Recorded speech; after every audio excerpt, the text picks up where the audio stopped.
Today's city crews will start cleaning up a property deemed dangerous in Grant Hill. Take a look. People who live nearby say this house poses health and safety risks. Thanks for being here at 6 a.m. everyone. I'm Eric Connors. And I'm Netta Irampur. Maybe what's left of that house. The CBS 8's Dana Marie McNichol joining us live in Grant Hill. You have details on this problem property and what's being done about it. You have a view of it right there, Dana Marie.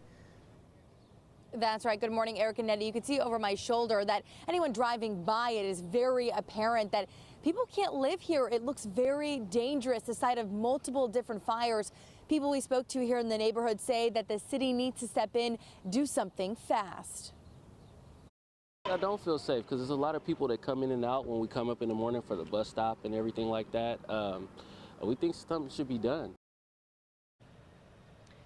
Now, the multi-unit residential development was purchased by its current owner decades ago. In late 2021, the city says it began receiving complaints from tenants about the conditions, which include lack of running water, electricity, heat, sewage, leaking, mold. The owner was told to repair the property, but never did, so the city actually paid for tenants to be relocated. Since then, homeless people have taken over the property. According to reports, police and firefighters have had to step in, responding to approximately 75 calls at the property. At least 10 fires broke out between March of 2022 and January of this year, including 5 in a 5-day period last fall. Now, according to a complaint filed by the city's attorney's office, the structure is so damaged it could collapse at any time. City Attorney Mara Elliott we spoke to says the property has become an eyesore, especially since it's a public nuisance to those who live around it. She says a judge has ordered a contractor to inspect the property to determine whether to demolish or repair the building. She also says that this process of getting those repairs done or completely demolishing it starts this week. So those who have been dealing with this in their neighborhood should be getting some updates soon. So check back on later editions of CBS 8 News or CBS8.com. I'm Dana Marie McNichol coming to you live from Grant Hill. A tragic update for you here this morning. A woman and baby are dead after a crash in Paula Mesa near Bonsall. This happened yesterday afternoon on the 15-year State Route 76 merge there. The crash involved a Toyota Tacoma, a Tesla, and a black Kia Forte. CHP says the Tacoma was headed down Old Highway 395, then for unknown reasons drifted off the road, through a fence, and then down an embankment. The driver eventually landed on southbound Interstate 15 the wrong way. The driver crashed into those 2 other cars, causing the truck to roll over. The woman and baby were in the Kia Forte and sadly died at the scene. A sad circumstance. Anytime any of us in law enforcement have to arrive on scene where there's a young child that was possibly hurt, killed, it affects us all. The driver of the truck is now in the hospital with life-threatening injuries. At least 3 other people were also hurt. No word yet if DUI played a role in the crash. Now today, San Diego Mayor Todd Gloria presenting his proposed budget to the City Council. This $5.12 billion budget includes $81.7 million for homelessness services. So you see it broken down here, $140 million for street repairs, and then $4 million to deploy those smart street lights with the cameras. The council meets at noon. The public's then invited to budget review committee hearings. Those will start on May 3rd. Later this afternoon, the San Diego County Sheriff's Department will be holding a meeting to discuss military equipment. A new law here in California allows people to see what law enforcement agencies are buying and how much they're spending on this equipment. CBS 8's Chris Groh live in Kearny Mesa now to explain how you can attend this meeting. If people have feedback or concerns, they're welcome to voice them. Right, Chris? Yeah, good morning, Netta. And look, that meeting will take place in about 12 and a half hours. So again, this will be happening at 6:30 p.m. our time. Now, as for what it's going to entail, you mentioned that equipment, it's going to be on full display. We're talking about equipment that is used by the San Diego County Sheriff's Department, but mostly their SWAT officers. And what we're looking at could be anything from a number of different weapons to large caliber ammunition, night vision, bomb squad robots, as well as drones, and again, a variety of other equipment. Now, a lot of this equipment was also listed and mandated to be listed in a report, and that dives into a little bit more detail here, especially when you're looking at the cost. Now, this is all thanks to AB 41, which is aiming for this information to be published to increase transparency between law enforcement agencies and the community. Now, agencies are also required to have this report approved by a governing body.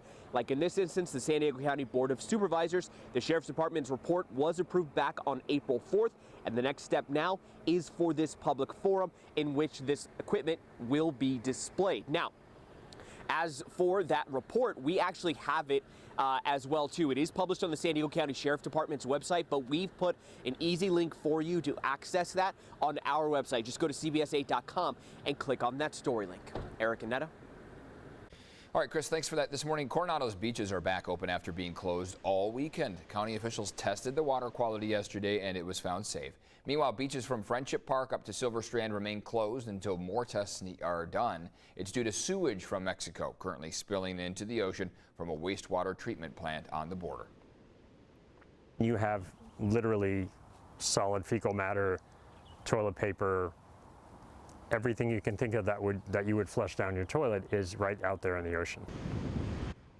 People are advised to stay out of the water in the South Bay because it can make you very sick and lead to bacterial infections. This morning, Bear Mountain and Snow Valley are closed. The winter season officially ending yesterday for them. However, the Big Bear Mountain Resort says Snow Summit is still open because of the record snowfall, especially back in March. They got feet after feet. No closing date has been announced there. It'll all depend on how quickly the snow melts, and the resort will continue to monitor conditions.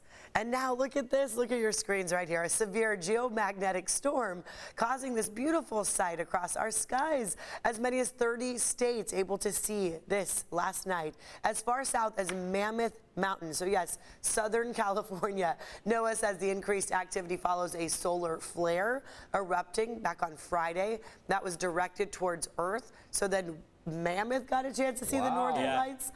Usually the never northern thought, lights is wow. like just the northern part of the country. Like Canada, Just northern, yeah, Minnesota, like, now we're seeing it in Finland, California. yeah. There were way people north. in Joshua Tree that That's so were posting cool. pictures. It was just a tiny, Wow. tiny little glimpse of it, but still, the idea that Joshua Tree, parts of California, That's Southern could be California. Anything in California. That's pretty incredible. That right now, Twitter is kind of just blasting off with Amazing. everyone posting their photos. and because of a videos. geomagnetic storm. Yeah, just a little bit of a stronger Pretty cool. storm. So the Aurora Borealis The green in lights, full wow. effect. Good morning to you. This morning has been a dense cloud type of morning for us. And that's because we have a trough of low pressure that's around the Pacific Northwest. As that trough starts to sink farther in, it really is prompting that onshore flow. So onshore flow meaning those clouds are drifting in from the Pacific. We're also seeing that push of sea breeze. So that's why the afternoon is going to keep our coastline in the 60s as opposed to the 70s and 80s that we saw over the weekend. We saw for Friday and Saturday highs in the 80s even along the coast. Those are not going to be coming back this week. However, we are going to be seeing likely warmer temperatures by the end of the week, 70s back in play. Live look outside from La Jolla facing east. You can see how overcast skies or how we're starting off the morning, that coastal eddy in development. Sunrise 6:09, which is right now, but we're not going to see it much, and that's because of how strong those clouds are out there. Temperatures are mild though, 55 right now in Escondido. Could be seeing those clouds breaking apart, especially as you get closer to the mountaintops. Poway at 54 right now, walking out the door. 58 in Oceanside along with downtown San Diego. So far, Ramona has improved. They had some fog earlier this morning. Those clouds low down to the ground. Now 4 miles of visibility, improvements made along the greater coastline. Not seeing a lot of trouble as far as the very low clouds go, but the overcast skies are instead the theme. But later on this week, as a ridge of high pressure expands, we're going to get some warmer temperatures in play. We should climb above average for Wednesday through the upcoming weekend. Widespread 70s along the coast, but for today and tomorrow, we're sticking with that just slightly cooler than average territory. Before that warm-up comes, and then it looks like beyond it into the beginning of next week, we can expect a minor cool down on the way. Let's take a look at traffic this morning at 6:10 on the clock, and so far there is just one thing to take you to, and it is now cleared, it looks like. Earlier on, though, we did have a stalled vehicle. It was blocking the HOV lane on the 5 northbound at La Costa Avenue. Looks like CHP was just able to clear this, and now we are back to your standard speeds, both northbound and southbound on the 5. Back to you.